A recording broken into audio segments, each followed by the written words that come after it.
Hey traders, TG Watkins here. It's August 24th when I'm recording this, and welcome to the free video. Remember, you can come over to profitpilot.com if you want to find out more information for me and for the Moxie Indicator and the Moxie Indicator trading room. We're always running a $7 trial for 30 days. You can come over here to simplertrading.com/Moxie. All right, so let's get over here a little bit and talk about what's happening. Let me zoom in a little bit further. Now, today might have been a little jarring for some traders out there. Maybe it was a big move down. Maybe it was a little unexpected since the market had been going up for the last few days. But you know what? In Moxie world, this has all been pretty expected, and these are the things that I had been teaching our subscribers and our traders. I had a live session Monday and Wednesday and basically guided everybody into something like this and said, look, at some point we're going to get a bounce. Now, we finally got the bounce because of a Friday gap down capitulation. And I basically called that on Friday and said, hey, I think that was a capitulation day. Sure enough. And we saw price start to move up, and you could see here on the 15-minute time frame where price engaged with the moving averages and started to move up. And then it kind of went up and ran into resistance. So we could see here running into that third ATR and also running into the moving averages over here on the daily chart.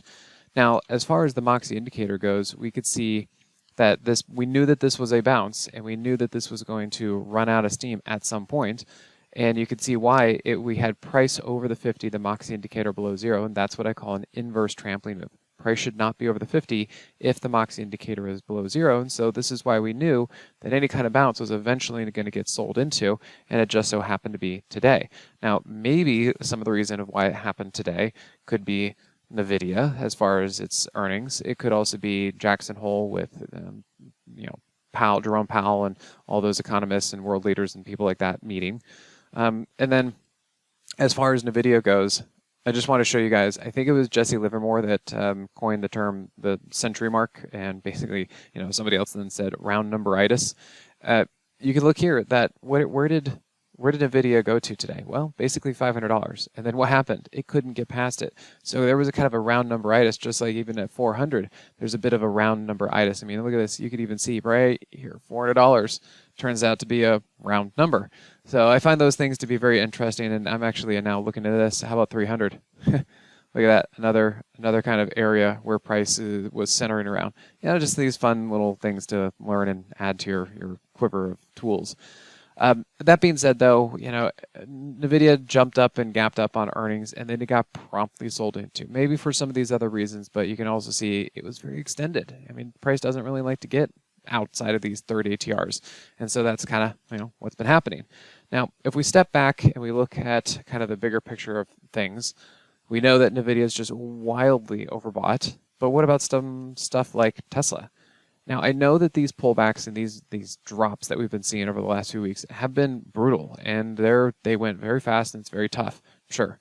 But really, in the grand scheme of things, and I'm talking like monthly, weekly timeframes that take a long time to move, a lot of these big names were overbought and had just run too far away from their moving averages. And for now, we should consider these to be pullbacks into potential support. I know that they're pretty tough and they're, it's really feeling bad and all that kind of stuff.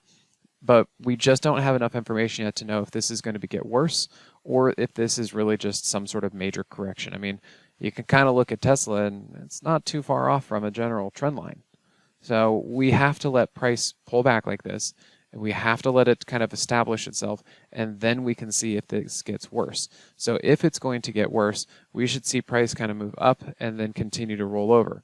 But if this is going to actually be fairly good and constructive, we should see it kind of hammer out a low somehow and then start to work its way back up over the course of time. So for example, hammering out a low, moved up. Hammered out a low, moved up. But what you'll see here is where it bounced and rolled over, bounced and rolled over. Those are the two differences that we kind of need to look for. So right now, if you're a long-only trader, if you're an investor, you're probably not doing much. There's not much to do. We need to let the market kind of just figure itself out. We had a really good run for about 2 or 3 months around May, June, July, and everything just got overbought. We need to reset the deck and reset everything. And hey, if this actually turns out to be a good thing, then this was needed. This kind of pullback and these kind of corrections were needed. So just step aside and then just wait for greener pastures, and we'll see if those eventually show up. So thanks again, guys, and we will see you at the next one. Hey, TG here with Simpler Trading. Thanks for watching. If you enjoyed this video, be sure to leave a like or comment below.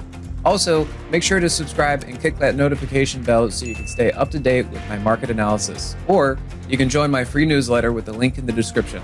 Good trading, and I'll see you at the next video.